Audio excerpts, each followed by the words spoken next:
All right, so you know what? Fuck it. A prismatic wall is basically like a spell. It's a wall that's pretty much like this rainbow fucking colored flashing light wall that high level spellcasters can summon out. Um, I know clerics definitely can do it, and I'm pretty sure like wizards and sorcerers have the ability. And basically, what happens is if like you're fighting a monster and you summon out this wall and the monster touches it, or whoever you're fighting really, if your foe touches it, um, I think the GM rolls for like the percentage of each different colored light that makes up this wall, and there's like a table, right? Representing what each color does in the player's handbook. And he rolls to see the chance of if each individual color activates. I think. It's been a while since I've seen it put to use. And depending on which color activates, depends on the effect that happens to the creature. And it can be anything from lighting it on fire to turning it to stone, basically. Now, I have seen this put in people's dungeons before. Not this one, but again, it was a mini whatever dungeon. Okay, so getting back to the main part of this story, we figure out that if you try and traverse the pathway normally, there's a good chance you're going to get vaporized, right? I mean, clearly we haven't put anything living, through the doorway. And so, Borgner, he decides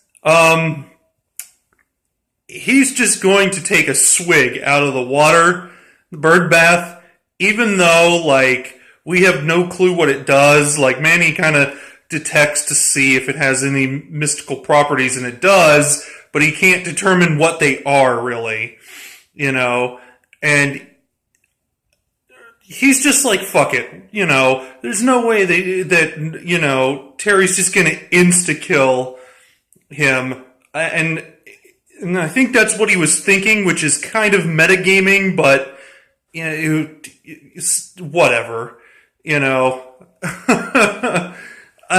could have, I probably would have, but he didn't. So Borgner takes a swig of this water and then splashes it on himself too. And he just bolts through, right? And he makes it through. And he's on the other side and he's like, oh yeah, fucking A, right? And he takes out a rolled up sack he's got in his pack, right? He carries rolled up sacks for, loot and shit. And he just starts stuffing everything he can in this sack, right? And in the meantime, I'm like, I think I'm gonna, because I don't know what else is ahead in this dungeon at this point in time. So in the meantime, I'm just like, well, I'm gonna fucking like fill up my canteen with this shit, right? And Manny's like, well, you better dunk the whole canteen in there. Just in case you need to hand it off past a wall to somebody else, And I'm like, yeah, that's probably a good idea. And Manny, he's trying to come up with a way to see if he can't, like, dispel the magic on the wall in order to just circumvent the whole need for mystic water in case we run into another one. And so, clearly, David's not thinking the same way that we are. He seems to think that once his character made it through, he was golden. That was it, right? And so he stuffs everything he can into this sack, and he gets all the excess treasure and shit like that. And the only thing that, he hasn't stuffed into this incredibly large sack, the only thing he can't, is this big fucking golden lamb statue, which is like, it's so big that Terry basically says, like, even with your strength, being the barbarian, you're gonna have to haul this thing out with two hands, And so Terry's like, all right, that's cool. And so as his character, Borgner ties the sack off, and then Borgner's like, Kinder, Manny, heads up! And he throws it through the doorway. Instantly vaporizes all the fucking gold. The look on David's face, like he had just been betrayed somehow, And so he's just like, fuck! God damn it! Son of a bitch! God fucking damn it! What the fuck? He's pissed! And he's like, and Terry's like, is this what you're saying as your character? And he's like, you're goddamn right it is! And he's like, get her, throw that fucking flask to me you just dipped in that goddamn water. And so I throw it to him and it goes past no problem.